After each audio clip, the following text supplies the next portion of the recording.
All right, let's try this again. Let's go over here. Let's do this, and let's find Facebook real quick. Got it. I should be signed in already. Log in. KJ, what's she saying? Okay. And live.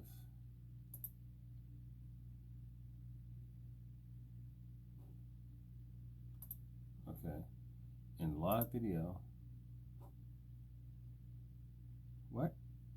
I lost my page. Hold on a second. What the fuck?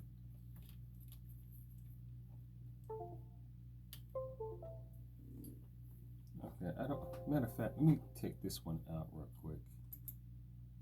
All right, eject. Okay, let me eject you real quick.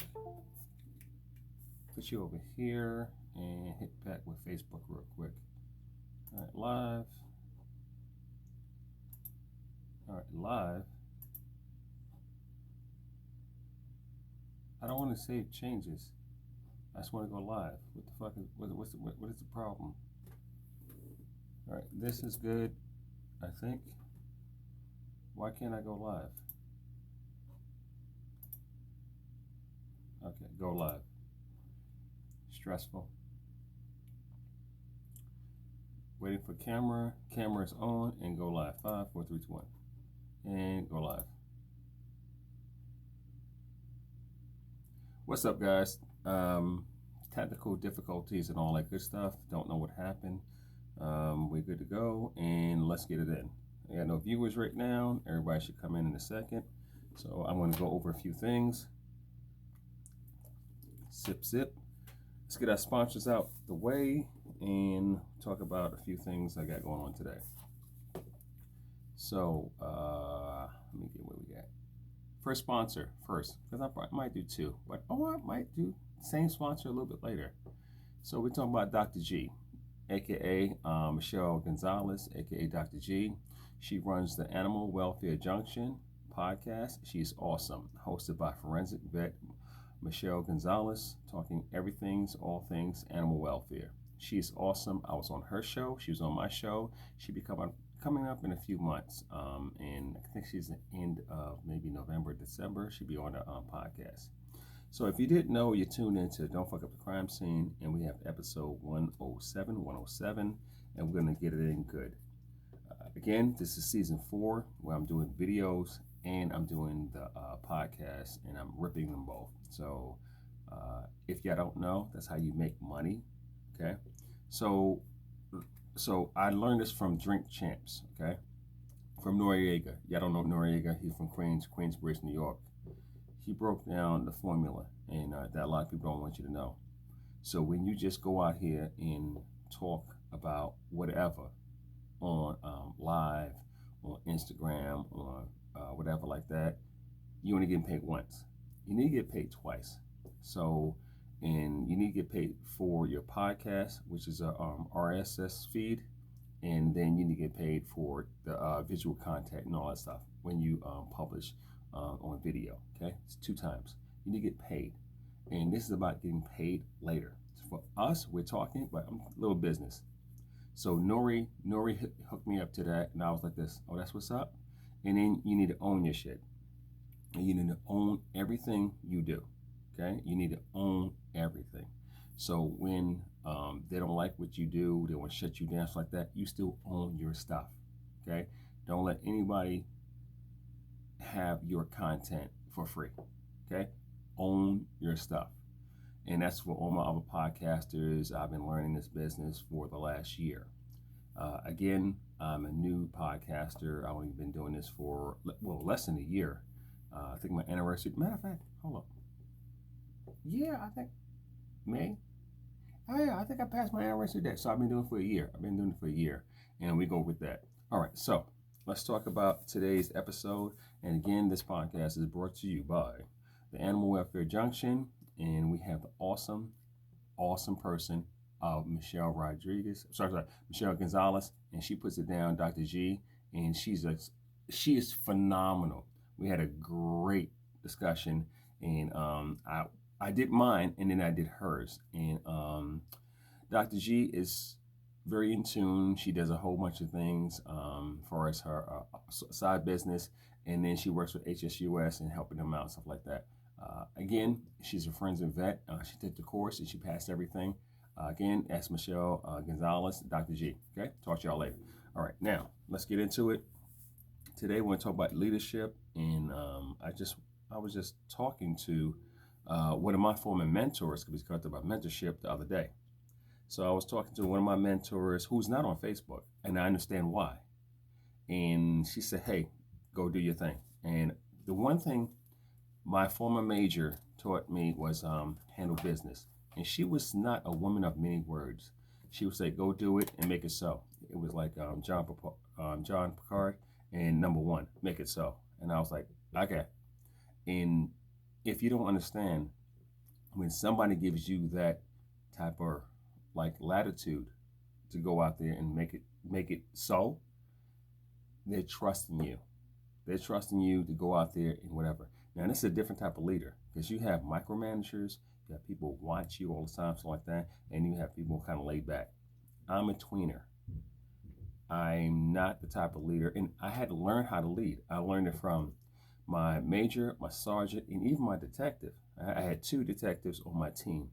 One was a little younger, learned a little bit, but the other one, the latter, it was older, and I worked with him for many years. Taught me a lot of stuff that a lot of people let pass in leadership and how you talk to people. Leadership is about talking and getting your message delivered consistently. Okay, I'm not the big. I am. I don't. So I like doing keynote speaking because I go out there for 45 minutes and get paid. Okay, let me back up. When I get an offer for a keynote speaker, I go out there and I try to put it down for 45 minutes, give or take. It's less than an hour. And I give them everything I got. You guys who've seen me, who've been around me, you know I'm tired at the end of our discussions because I gave you everything. First of all, you know I don't teach from a podium, aka death by PowerPoint. That's not me. I run around, I high five, I chest bump. We talking like this. I point at you, I throw stuff like that. I want you to be invigorated, inspired about what you need to do. Okay. It's very few instructors who have my style. Very few, not a lot. Now you have motivational speakers who can deliver. No disrespect, they can deliver. But as an instructor, I learned a long time ago, you have to motivate people in front of you. One of the four horsemen I have ever seen, a great speaker, a great orator, is Marcus Kellum. And I don't care what anybody says. Marcus is in my top two, not top five, top two. I've seen Marcus teach. I've seen him instruct. I've seen him inspire people. And he's a code enforcement guru. And everybody in code enforcement knows him. Marcus got skills with a Z, okay? If you ever have the chance to go and have a class, sit down and just listen and get all this awesomeness that you can understand. Again, that's Marcus Kellum. He does Metric One, and that's his company, and he teaches code enforcement. And I shout out to all my code enforcement people. I got my man Pete Roque out there. I got my man Greg and my man Kelvin. Okay, you got about four. You have about 4 or 5 people out there in the code enforcement business. Really good, really good. Me, I do animal control, aka animal cruelty, law enforcement training, and we do it good. I will shout out always my alumni. That's going to be University of Missouri, LATI, law enforcement training. I have my start, and I will get to my origin story. I'm trying to figure out when to bring it in. I really want to have my son on before I have my origin story, so you understand where he gets it from. I was talking to my daughter yesterday, something like that, and I'm trying to get my son on so y'all can see where he gets his stuff from. And don't get me wrong, does he get it from me? DNA? Absolutely. He's his own person, okay? And AKA, I call him KJ. Y'all call him Officer Hurst or Hurst. Okay. And a lot of people like this because I don't even know my first name. My name is Kevin, but many people do not call me Kevin. They usually say Hurst. Some people call me Dude. If you know me. But most people call me Hurst, Hearst. And that's what I answer to. If you come out there and say Hurst, I would turn around. If you say Kevin, I'll keep walking. This is real talk. I don't hear my first name in years, unless I'm in front of you and you're talking, you say Kevin. I get it. Other than that, I don't answer my first name because we learned how to listen to our last name. Okay, back to leadership. Let's talk. So today we're going to go over leadership and its qualities and stuff like that. And, you know, I was talking, this is back in the day. What a good instructor might be a good leader, but a good leader might not be a good instructor. Adam Rickey, all right, up there, he does blood splatter and stuff like that. Adam is phenomenal, and I think Adam has grown in himself and taken on a lot of projects. And I've seen him go from this to that and everything and grow in the industry. And he's back home in Maine, stuff like that. He got his little boat, stuff like that, with his, his daughter, who's doing all types of stuff, and his wife. What a big shout out, and I throw flowers out to my man Adam Rickey up there in Maine. A big supporter, a big. I'm so happy for him doing this thing. Another one is my boy Joe out there in San Antonio. I've seen him come in as regular ACO, and now he runs I think a shelter, and he's a director down in, I want to say, out there in Texas, down there in what's it called, College Station, down there, somewhere down there in Texas. When you see people come up the chain and become directors from just walking off the street, that's a lot. That's a lot. Yeah, we talking, that's a lot. And a lot of people can't understand that. A lot of people like this, well, but, stop. It takes a lot of patience, a lot of learning, some schooling, or some learning. In learning and schooling, two different things. Schooling, paperwork. Learning is you shut the fuck up and you understand how to do stuff. Okay.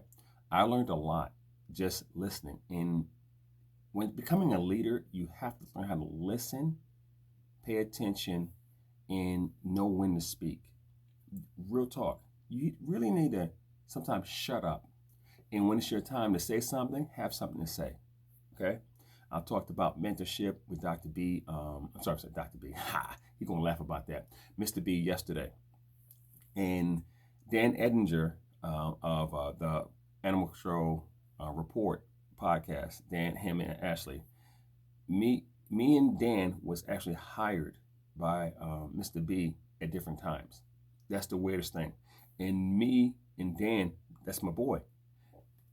We was laughing the other day because we was looking at our watches. We have the same type of green watch. We drive the same car. I know. He drives a RAV4. I drive a RAV4. We're like this. What? That's before y'all go there with the Kanye RAV4. Before y'all go there, okay? We just talking. We like in sync, and I have to say that's Mr. B. That's Mr. B all the way. And shout out to Reese and the whole people back in the day, all my peeps back in there. Now, most of my listeners are ACO, ACIs, and what have you. And we go through everything. And again, this episode, season 4, 107. And I still got a few slots for ending of season 3, guys. And this is leadership. So a lot of my peeps I've supervised, I've been over and I think some of them couldn't stand me. Some of them actually like this. I hate Hurst. I fucking hate Hurst. But you can ask them, did they respect me in the position that I had?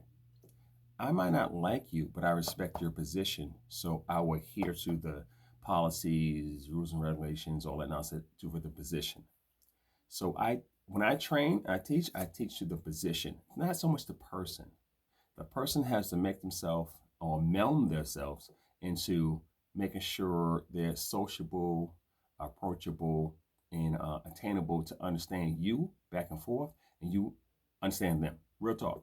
Because you have leadership out there who don't care. And now let's talk. So before I get into a few things, let's talk about leadership versus mentorship versus all that. If you have a good mentor, you can become a great leader. I didn't say good, great. Good and great, separate. They are ways apart. Ways apart. What's up, Jen, Dr. Cochran, aka Odom in the house. What's up? What's up, girl? And Nick, what's up, bruh? What? From the Peachtree set, what's up, bruh? And Beck, what?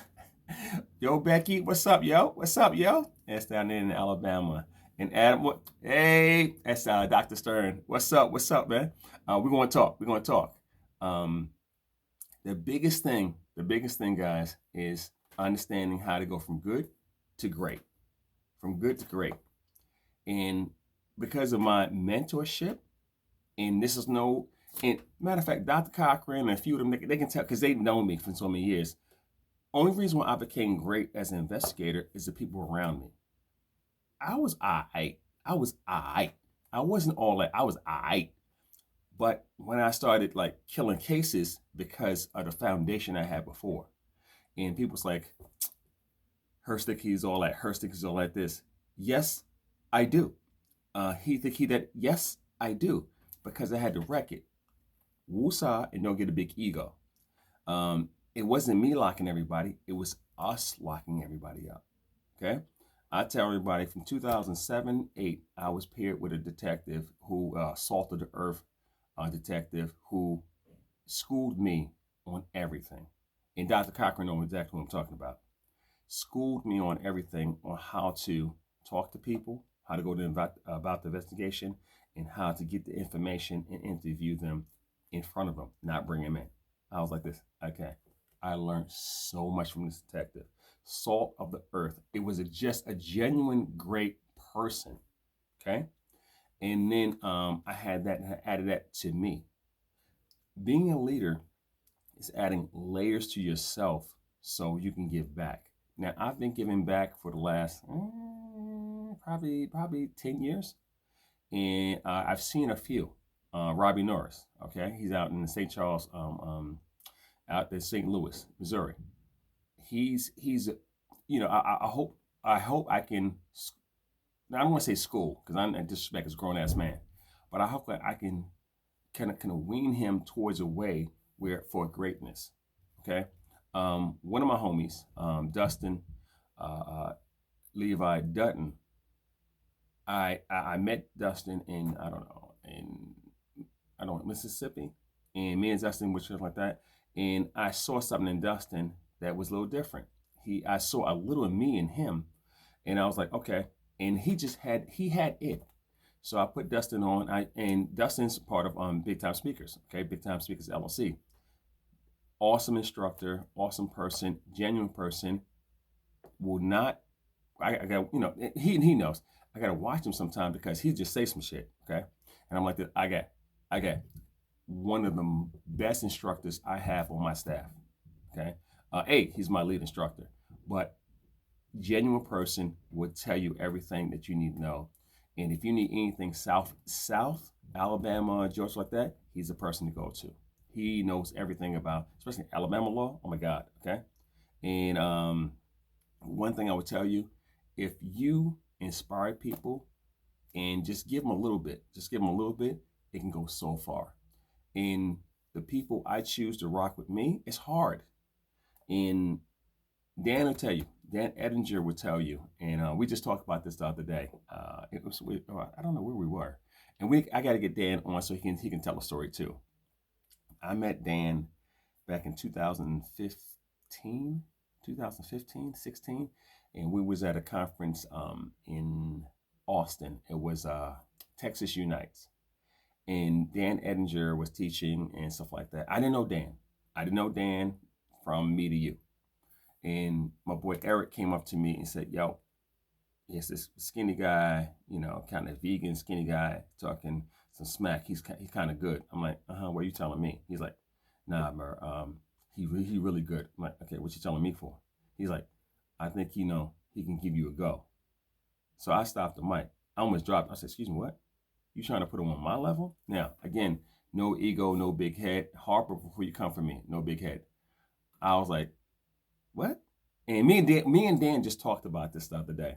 And I was like, oh, he that good? He can holler at your boy. Okay.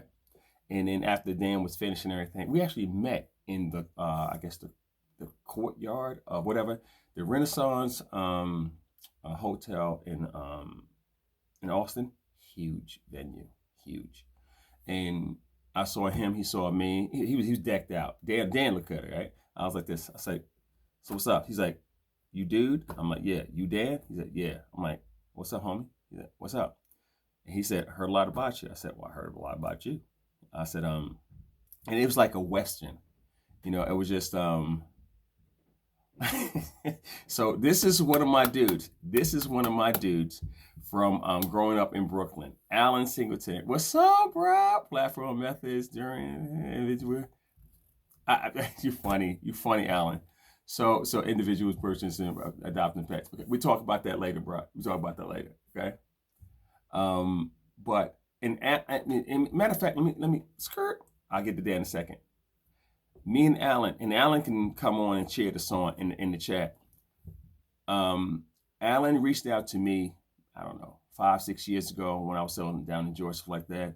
And he said, yo, I appreciate you looking out for me. I appreciate you being a big homie back when I was, growing up. And I was like this, no, that's what I'm supposed to do. I didn't understand that was mentorship. You understand? I didn't understand I was looking out for my man, but I was mentoring the whole time. When me and Alan was going to, and Alan saw me dunk before. He saw me dunk. So all of y'all say, Hurst don't dunk? Yeah, Alan saw me shake people off the court and drop people like I was Iverson. He saw this. Now, Alan, you better put something in the comment, damn it. You better back me up. Back me up. Back me up.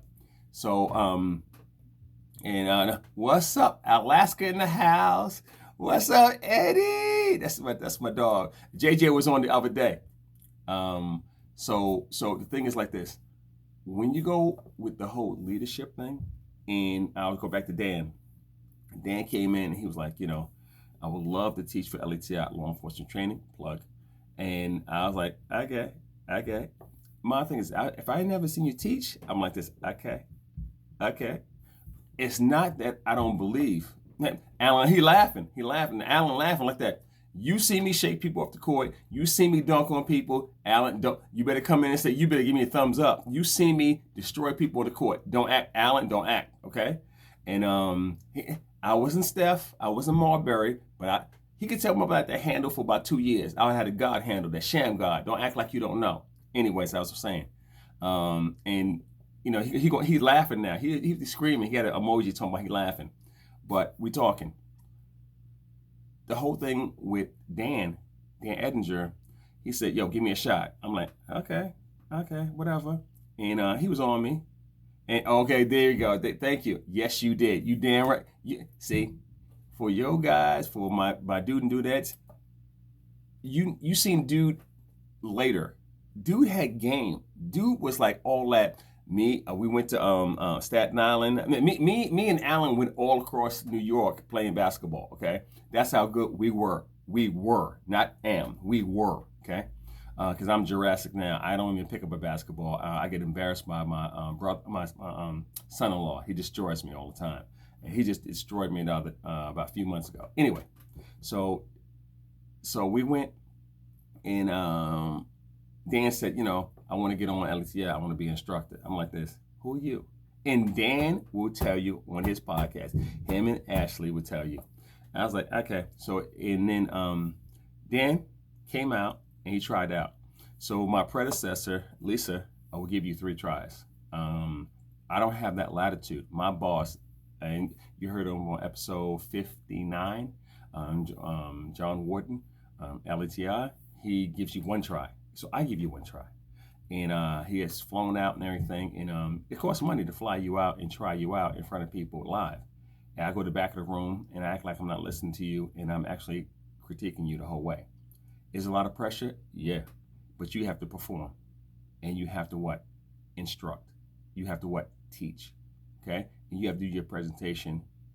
I don't want to say flawless, but you have to, you don't impress me. You have to get the job. If you don't, I'm like this, appreciate you. Kick rocks, no socks. You, okay? And Dan and Dustin will tell you the same thing, okay? If I leave the room and allow you to keep teaching, you made the cut, okay? And we're gonna get on training. Matter of fact, let's say that shit for training. All right, let's get back to leadership. So now let me move the book over here for my podcast planner, and let's get this in. So again, I went over the monologue. Excuse me. I went over the monologue. So you have different types of leaders. They can teach individuals. They can teach groups. They can teach teams, or entire organizations. It really depends on your social skills and your teaching style. I probably can do it all.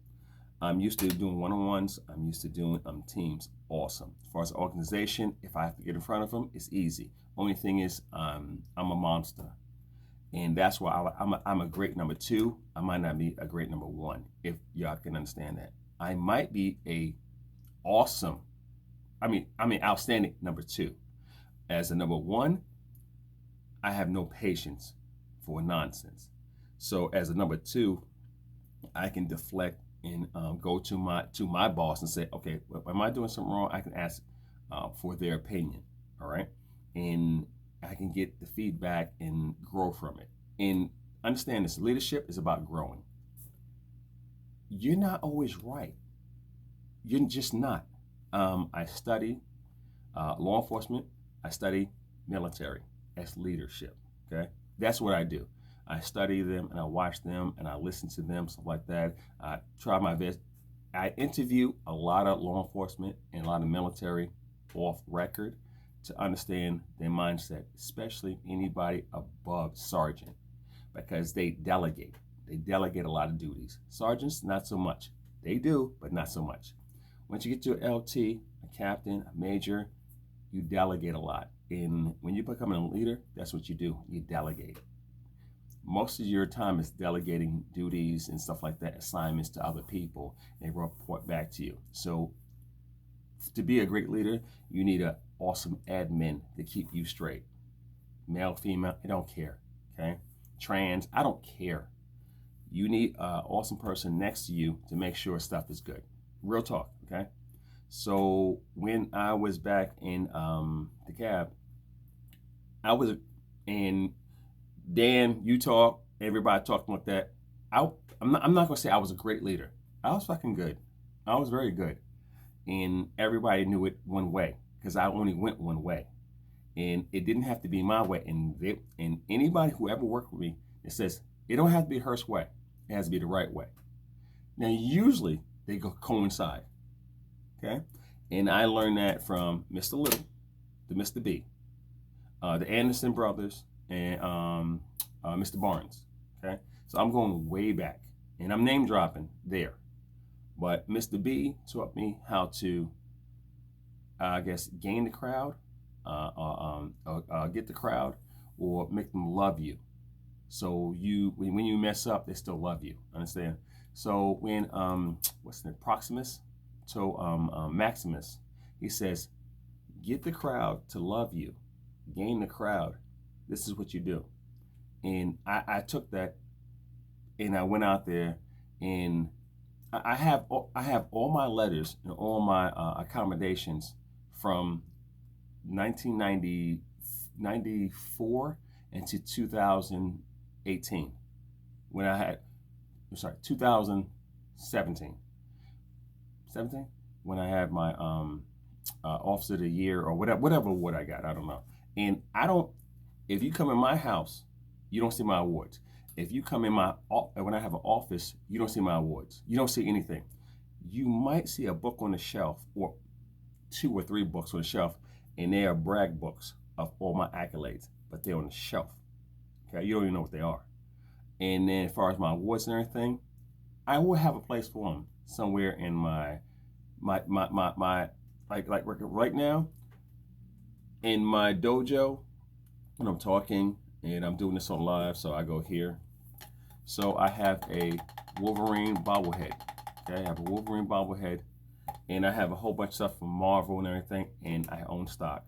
Okay, own stock in Disney and all that stuff. Hello, and I love looking at this, and I get so much inspiration from all my Marvel stuff and all my comic book stuff like that when I'm doing the show. When I go to wherever I go, and I have my own office, only thing you will see in is patches. You see my collection of patches, and you might see my badges. Okay, on my when I leave somewhere, I always have a badge, and it's like, well, we need everything. I'm like, fuck you. I'll pay the $170 for my badge. I'm dead serious. I keep my badges. I keep all my badges. Okay, and because one of my boys and a former, well, not a former, a continuing mentor because he helps me out, Marcus Kellum. The reason why I give Marcus his props and his flowers is because he taught me the game that I didn't see before. And when you have like Pete Roque out there, Peter like, yo, he'll holler at me or I holler at him. He like, blah, blah, blah, blah. I'm like, all right, cool, cool, cool. Kelvin Bean, I'm like, cool, cool, cool, cool. Okay. Greg Smith, like that. You encompass yourself with people who help you lead. You really do. Now in the police department, I went because I didn't know how to. Okay, short story, and I know I'm going, guys. I'm going to get to the other ones. Short story. So when I became a supervisor, my major said, "Hey, I need you to come out of cruelty and be a supervisor because Mr. Little was retiring." And I was like, "No." She's like, "No, that was an order." I was like, "You can't order me to take a higher position," and she couldn't. She couldn't. But she says, "I need you to make this happen. I need this." Now, this is the same person who allowed me to go out there and be a national cruelty investigator instructor for the United States. How do I say no? She allowed me to go out there and teach everybody from what I learned from DeKalb County. She allowed me to go out there and spread the gospel, right? The Mark, Luke, okay? She allowed me to go out there and heal people. She allowed me to do all that with one word. Go ahead, no problem. So when she asked me to step up into a leadership role, how could I say no? We talking. Do the proof. How could I say no to somebody who says, "Hey, I need you to do this"? She didn't say, "I want you to do this." She said, "I need you to do this." And what I said, okay, absolutely. I have one of my mentors to say, "I need you to do something." How do I say no? I'm like, okay, do I have leadership qualities? I don't know. Have I led before? I don't know. I'm on a team with individuals. We all have parts, and I mix like that. I had my homegirl, the other investigator. She did minor. I did major. Okay, meaning she did mostly, not always. She did misdemeanors, and I did felonies. We wish-wash like that, and my detective follow us like that, and then we go give it to the sergeant, stuff like that. We make our cases, push it down to the ADA, and see where we're gonna go. Okay, hands down, DeKalb County, hands down, the best animal cruelty investigation unit from 2007 to 2018, bar none on the East Coast, bar none. I don't care what anybody says. Bar none. Now, I said East Coast. I didn't say West, okay? They got their peeps out there in California. And I met the director and the officer who actually led, I don't know if he still leads it, he led the law enforcement animal cruelty task force from LA. I met him in 2012, 13, 14. Excuse me, I had to take a sip. So when my boss says, "Hey, I need you to lead," what do you do with that? How do you do with that? And I wasn't ready to lead. I was selfish. I had an ego. I had all types of problems. I would say even I was insecure at one point. Okay, not in my abilities to do an investigation. Like out of here, the bomb. I'm all that in a bag of chips, Doritos, ranch dressing. Stop playing. But I was like, how do you do it? Excuse me. I was like, well, how do you do it? How do you get out of yourself and lead people, but you never was taught how to lead? So I went up to command staff and asked a few deputy chiefs, hey, I need some help. I don't know how to lead. And all they gave me was books. About 2 Abraham Lincolns. They're around here somewhere. And I was like, huh? It's like, hey, read the book, you understand. I was like, okay. And I read books for about, and I'm not a big reader unless I'm researching. I read about, I don't know, 3, 4, 5 books. I was like, okay. And it hit me. I was like, got it. And then I would defer and call Mr. B. Okay? Mr. B would say, okay, this is Mr. B. He'll say Kevin when he's talking to me, but he says Hurst when he's telling me to do something. Okay? He said, Hurst, you need to do A, B, and C. I'm like, okay. And I took it to heart. And I'm like this, okay. And I became the leader that I was not born to be a leader. I'm not gonna lie to you. When we do incident command, I'm a follower. I do whatever the incident commander or the safety officer says. I'll do what they say. Okay. I don't mind leading, but I don't want to lead. Okay. But I had to understand what leadership is. It's a lot of sacrifice of your time, of yourself, and you going out there and showing them how it's done correctly, and not destroying people in the sense. You don't have to talk down to people when you have to get your point across. You just don't. All you have to do is like this. Okay, if they mess up, say not a problem. It's okay. Everybody knows I play basketball, stuff like that. I play a whole bunch of basketball with a lot of people past tense who's in the NBA. Everybody retired now. I play football with some people who made NFL like that a long time ago. When you're a coach, you have to inspire and coach people up. There's no different from being a leader. You have to coach people up. And some people you have to tweak. Some people you have to talk softly to. Some people you have to talk sternly to. But you have to what? Lead them. You need to lead them. A lot of people are followers. That's okay. Some people call them sheep. I ain't going to go there. My thing is this. When they're looking for leadership, you have to give them a message for them to understand, one, and then for them to follow. Correct information. Clear and concise. Clear. Okay? You have to. If not, it can't be like, what did he say? Or what did he mean? Or what does she mean? It doesn't make a difference. It has to be clear and concise to make sure the message is clear. So like this, I need to do this. That's it. That's all you have to do. All you have to do. Okay? And you move on. All right, let's get it. So, monthly meetings. If you're a director and you have a staff over 5 people, you need to have a monthly meeting. If you have a staff over 10 people, monthly meeting. You have staff over 20 people, monthly meeting. At minimum, to update them on what's going on. You need to meet. Now, I learned this from Alexandria. You need to meet with your command staff once a week. Once a week. I'm going to say it again. Once a week. The powers that be need to meet once a week. You can do it via hybrid or in person. Okay, hybrid meeting, online, I don't care. Teams, I don't care. Once a week.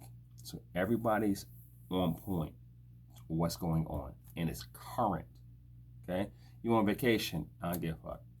Once a week. You died, dig their ass up once a week. Well, I'm in labor once a week. Okay? Tell a baby, woosah for a second, push in a minute, once a week. Okay? If you can have these discussions, in because it'd be routine, and when you come there, have your facts. Don't come in there like, well, I forgot this. Fuck out of here. And don't get me wrong here. My major was like this. I had to come correct 1,000%. My sergeant was like 1,000%. I had to be on point. They gave me a week to get it done. A week to get it done. I'm sorry, and you don't have it done? Fuck out of here. We talking. Stop it. Stop being insecure about, don't get in your feelings about, blah. Get shit done. 1-800, get shit done. All right? Keep it moving. So again, monthly meetings, make sure that you're attending, everybody's attention to detail, and we keep it moving. Next discussions, ethics, the little things that matter. Ethics. Try to keep it wholesome. Make sure You understand the guidelines, and you're up to date on procedures and lifestyles. We talking. So what you didn't have before was the whole LGBT, transgender, stuff like that. Okay, as they say, inclusive, stuff like that. You didn't have that. I teach a course on it. Okay, you didn't have that. You as leaders, you have to be encompassing of what's going on, trends and stuff like that. So you don't put somebody on the outside, exclude them on the outside because you're talking some type of way. For the people at work, be careful of how you. We call it water cooler talk, um, and stuff like that. Be very careful because people be in their feelings about stuff because it bothers them. Here we go. I got one. And what's it, JT? What's that? I like to lead from the front, running calls, cleaning kennels. Da, da, da, da, da, da, da, da. I agree. I agree, JT. You know, and I'll get back on my second. I'll try not to forget. I'll hold it here. JT, you know, us old schoolers, and I call it us old schoolers. If you're 45 to 55, 65, 75, like that, you're an old schooler. Things have changed. Things have changed. And, you know, like JT said, I'm used to leading from the front, showing you that I can do it. Now, for all my officers, and I'm going out there, Justin, Q, Quinn, all my husbands, all my peeps out there, they seen me go out there and do their job. They saw me do it. There's like this, a Hurstby out there. They see me in the office. They see me when I'm working like that, and they see me go teach. Okay, all my officers see me do a myriad of things, right? But when they called me, it's like, Hurst, I need you out here. I'm like, all right, cool. Give me a second. Without hesitation, I go out there. Is that leadership? It can be, depending on the situation and what I do with it. I'm like, okay, what you got? Did you hear me? What you got? Meaning, where are you at during the investigation or the incident? Do not wait for me. Unless it's a serious situation, wait for me. Other than that, you should be trying to get information like that. Do not wait for me. So when I come there, sorry, I hit the mic. When I come there, I'm like this. Okay, what we got? They said I had a very bad, slow connectivity.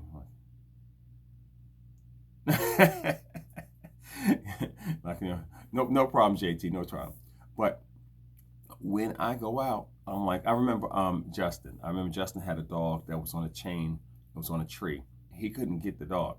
And I was like, I took a second. I said, give me a second. He said, what you doing? I was like, I'm thinking. Got it. So instead of going at the animal straight up around the tree, he's on a logging chain, I was like this. All I did was I get maybe a meter in, and I walked around the tree several times, and the dog kept walking around me trying to bite me, and actually got the leash and chain tight or stuff like that, almost choked himself out, and I got on the leash. And he was like, wow. I'm like, no. You work smarter, not harder, but you learn. So next time you'll do it. You just never seen it before. Okay? And it becomes a part of your what? OODA loop. All right? You know how much I love OODA. Okay? It becomes part of your memory bank to like this. I've seen it before. I know how to do this. Blaza blaza. Go back. The whole thing with Dan and Dustin, when they were interviewing for a position to teach, I was like this. Okay.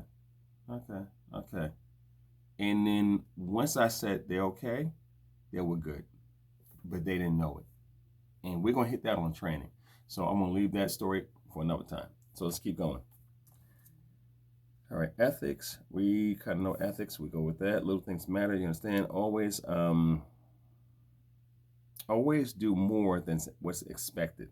Meaning, go the extra length and do extra to make sure the job's complete. Just don't do the benign little bit just to get it done.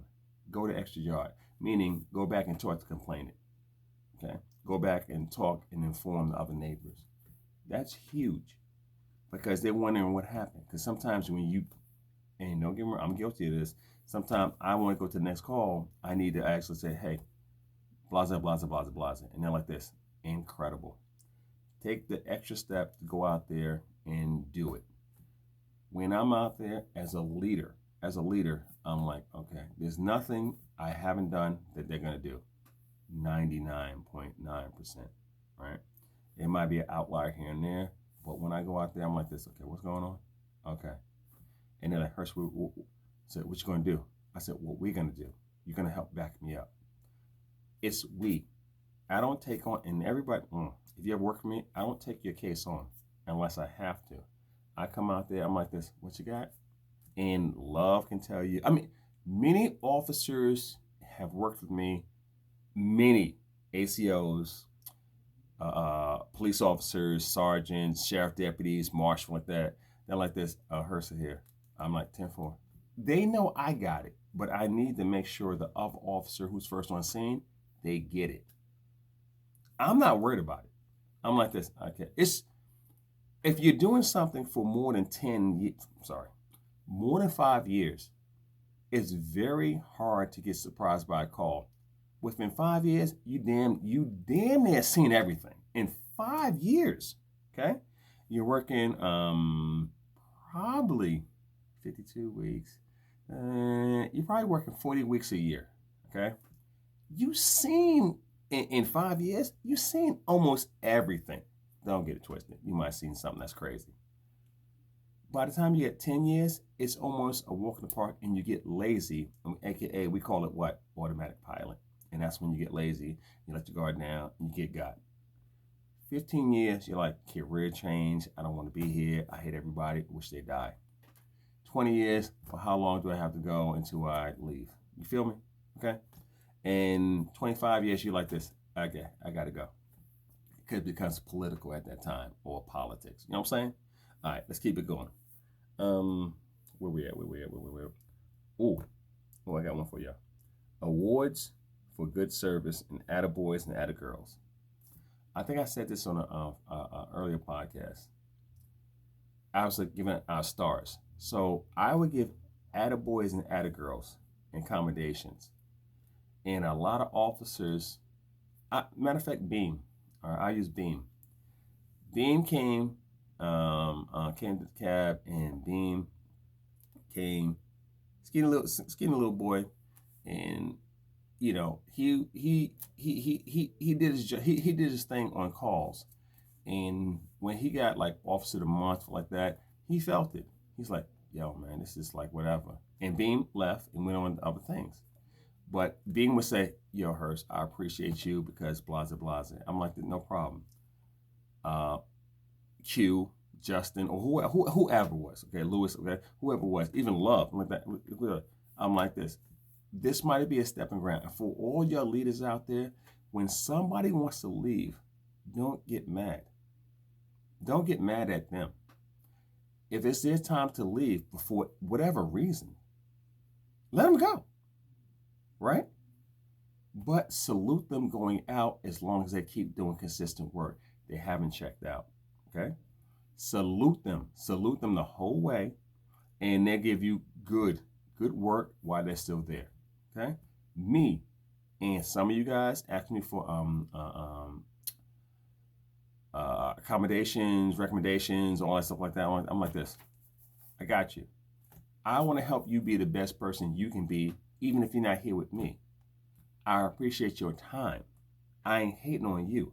I appreciate you for what you did, especially if you didn't lull, drop the ball, or check the fuck out. Okay? I'm like this. And I'm so happy that you're going to find something else that you happier and you can do, where you can bring the same energy that you gave me. If you give me 100, I ask for 80. I don't ask for 100%. If you give me 80%, that's a lot more than 50, okay? I'm happy. You don't call out all the time, I'm happy, okay? And you're just trying to get where you're going, I'm happy for you, okay? But if you can salute and award people, you have no idea, A, how people will be loyal to you and won't leave because they feel appreciated. This is real talk. But that's leadership. Remember, praise in front of everybody, discipline behind doors. And when you discipline, Try not to yell and curse them out. Try your best. Try your best. I think I only cursed out 2 people. One was deserving. He sucked rhinoceros nuts. Other one, he sucked is just much. Like cashew nuts, chuckling like a balls. I don't know. He sucked. But the one got on my last nerve because he knew better. Okay? The other people in love and the rest, they can tell you I was fair. And even, listen, I terminated quite a few people. Quite a few people. And a few, not all, but a few of them are like this.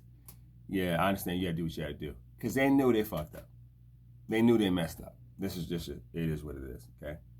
And I'm like, but it's not personal. For me, it's like 99.9% was only one. I'm not gonna say his name because I give power to that, and hopefully he get hit by a truck tomorrow. But it was one individual that got on my last nerve, and I didn't know. There was this young in my supervisory career, okay? And I had a vendetta, and then he grieved the termination, and he didn't get his job back, but he got about $10,000 back pay. And they looked at me like I was stupid because I lost my mind and I took it personal. That's another story. Okay? All right, let's keep going. So, recap, ability to delegate, we talked about that. Inspire and communicate effectively. A good leader can communicate effectively by what they say and how they do. So, me, in small rooms, whiteboard. I got all that from Ian Andrews. I'm a whiteboard person. I like the whiteboard, okay? And I make sure I show everybody what we're doing so they can see it. Most adult learners are what? Visual. They hear you, but they don't see it. When they see it and they hear it, they get it. Now they have to do what? Do it. Okay? So I would write on the board like da-da-da, da-da-da-da-da-da, da-da-da-da-da, right? Red, green, black, whatever, erasable. Make sure it's erasable. And I'll say, hey, this is a problem. This is a solution. I need to make this happen. Anybody got anything? This is how you empower people. When you say anybody got anything, you must make it comfortable for them to say something. Because if you come over like, all right, this is how we doing. All right, bye, click. If there was a question, if there's something better, somebody has something like that, they shut off. They can't answer. They're not in the conversation. This is the difference between police departments and fire departments. Police is really downhill, and y'all can hit me up and say if I'm wrong. But the police is downhill. Fire department, wide open. Because it's a different type of thinking, right? Not saying one is better than the other, but police is downhill. It's just, I said it, you do it. Fire department is incident command every day, every call. What's going on? I think this guy, we should do this, huddle up.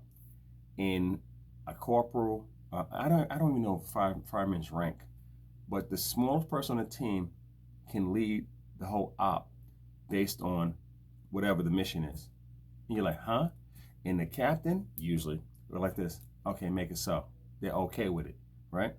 They might not be leading it because the idea came from somewhere else and it makes more sense. But the captain didn't think of it. And true leadership is giving that person, that corporal, I want to get their ranks right, to give them the information and give them the resources and allocate the equipment that they need to accomplish the duty. Does that make sense? Okay?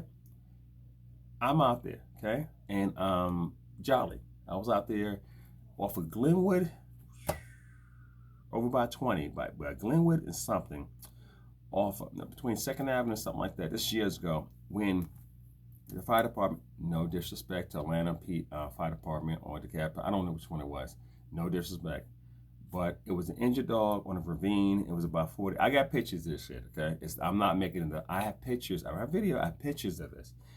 Easy 40, 50 feet ravine down. And I'm like, okay, somebody's down there. Try to saw the dog. So, let me go back. What happened was A dog had bit somebody the night before. I went on the call because I was working late. I didn't see anybody. I didn't see a person, and I didn't see the dog. I went 10-8. I left the location. Comes back 6, 7 o'clock, summertime, and when our officers went out there and they found the dog, and the dog bit somebody already. We never saw the person, and bit another person who tried to help it because the dog fell off the ravine and kind of broke his back. Vicious little thing, okay? So we have 2 bites. We have one trying to figure out who that person was who called it in. We have another person who trying to talk to them and get the dog and get whatever like that got bit. And I got an injured animal with probably a broken back. What we do? Fire department called them out there like that, and no disrespect, I'm not coming for you. Please don't come for me. They said, yeah, we ain't going down. It's not that they wasn't going down. They don't know how to handle the animal. And I got that.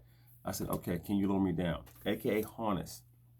So if you've never been hooked up in a harness, it's like Spider-Man. Okay, you put it over here, you step into it like that, and then I don't know if you ever guys have rappelled. I tell all law enforcement, especially all ACOs, take a rope class, knot class, and a rappelling class, stuff like that, to understand how to go out and come back up. Okay, the manpower will pull you back up, but the going down, that's all you. That's all energy going down. You know how to cut the rope and hold the rope. Real talk. Okay. So I had all this training. Again, when you get the training, you use it. When you do not use it, you lose it. Okay? So I got it like that. I'm in the harness like that. They doubled the rope and everything. Double the rope means it's twice as strong. That's all it is, okay? And it's twice as strong. So they rappelled me down. I got down there like this, took the harness off or anything. Go over here, see the dog.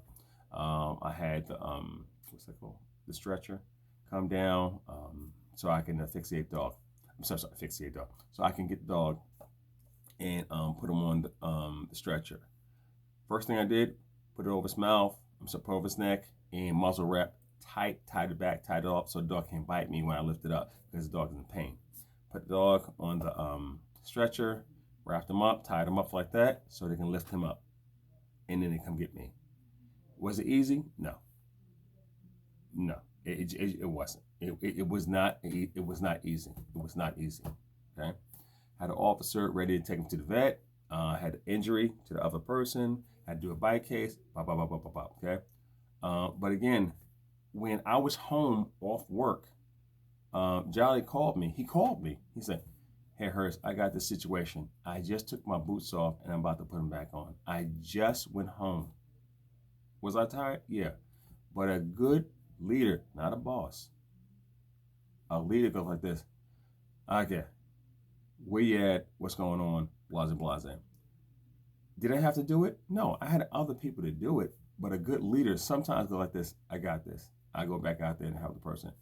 So I inspired that officer to, hey, watch me do it. Then now they know they can do it. And then me go down there 40, 50 feet down, get the animal, do everything correctly, but I took my time, got the bite case, got all the information that he should be doing, but he can't because he was like, yeah, nah. And then go down and get it, okay? Let's keep it going. Past 9 o'clock, I know, guys. Leadership traits: honesty, confidence, commitment, and be creative. Be creative, okay? So the creation, when you're being creative, it's easy. And I get that creative side from me from the fire department. They think out the box on a lot of calls. Some things are routine. Police follow SOP, and don't get me wrong, they follow OODA loop a lot, but sometimes not thinking out the box. SWAT teams think outside the box. Okay? Tactical teams think out the box. Okay? Regular law enforcement, somewhat they kind of follow A, B, and C. Okay? Fire department, think out the box 1,000%. 1,000%. Leadership definitely leads by examples. I agree, Nick. I agree. And what's up, Nick? And I'm here at the Cherokee, Georgia. I should be seeing you in a few months. Well, maybe a month or two. I think I'm going down to Ohio, and I got 2 in North Carolina, so I'll swing by, and I might try to visit because I got my home